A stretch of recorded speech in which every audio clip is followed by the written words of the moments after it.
One of our missions in season 2 is to go a little deeper and explore some very real issues and feelings that I believe, I don't want to assume, that we all share. And when someone that you love hurts you, it's easy to hold on to anger and resentment. And forgiving someone, you know, it's not always the easy choice. It can be complicated. Funny enough, according to the Mayo Clinic, it's actually much healthier to let go of a grudge and move forward. And forgiveness can be very powerful. And I have to tell you, the term forgiveness has been such a huge theme in my life, especially the last few years. And I received a letter from a young woman in East Berlin, Pennsylvania, who wanted advice on how to forgive her mother so they could mend their relationship. Rachel Grimm says her mother stepped out of her life at a time when she needed her most, and Rachel is here to tell her story, and so I want to welcome her. Rachel Grimm, everybody. Hi, Rachel. You're so fabulous. Really? You're so fabulous. Oh, yeah. my goodness. I love you came dressed up in your hot pink suit. Okay, I think we could good. just sit here and compliment each other all day. I like it. Okay, I was very excited to talk to you, and your story really spoke to me. And will you tell me and everybody about the letter you sent? Yes, let me read you my letter.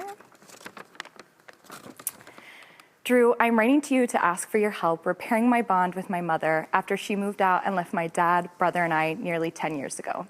The situation took away my confidence, brought on resentment, and forced me to balance being a freshman in college while worrying about what was going on back home. You are such a confident, change-making daughter and mother, so I believe you're the best person to get through to me and my mom.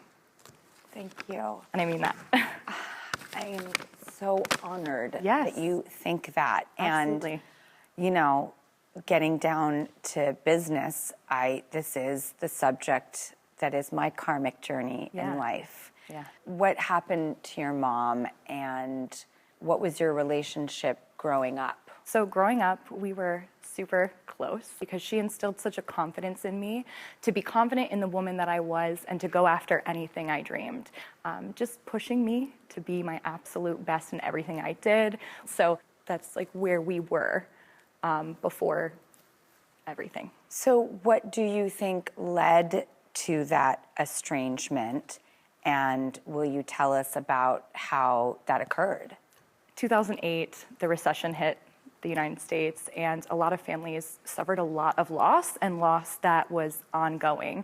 And so my family was a part of that. We lost our home, our cars, and in that, lost the relationship with my mom. I mean, in addition to that loss then, my brother was diagnosed with type 1 juvenile diabetes. So my parents were under a lot of stress financially, relationally, and ultimately it led to their demise. And I mean, it was a long time coming, but when I was going into college, kind of everything hit the fan. It all culminated into officially, you know, losing everything, and my mom truly packing up a U-Haul and leaving, and not being aware what her life was going to look like from there, and us not being a part of it. And you're 18.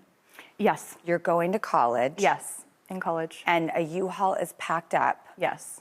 And she leaves. Yes. How did your life change after that? I mean, that caused a lot of resentment, honestly, and it took away that confidence that she had built in me. You know, figured out things with my family, to be with my dad and my brother. I worked full time to like provide for our family and also to be able to go to college.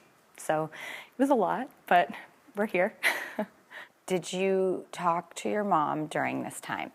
She would check in sporadically, but primarily I had the opportunity to study abroad when I was in college. I worked really hard at that full-time job and made it happen to study abroad. And while I was there, she would reach out via email, which was really powerful, I think, and to me showed that she cared, you know, because in that time I felt like she didn't. And so she reached out to me, and she would just send me little correspondences of like what's going on back at home, right? Not our home, but in the States, and checking in on me with my internship and my school and everything I had going on there. We never in that time necessarily touched on things with my family. And I don't know if that's because it was email-wise. I think, honestly, there had been such a loss of a relationship in that time. I think that was her way of slowly trying to come back in and maybe rebuild it. And it being surface level was easier than her digging deep into those like really hard moments.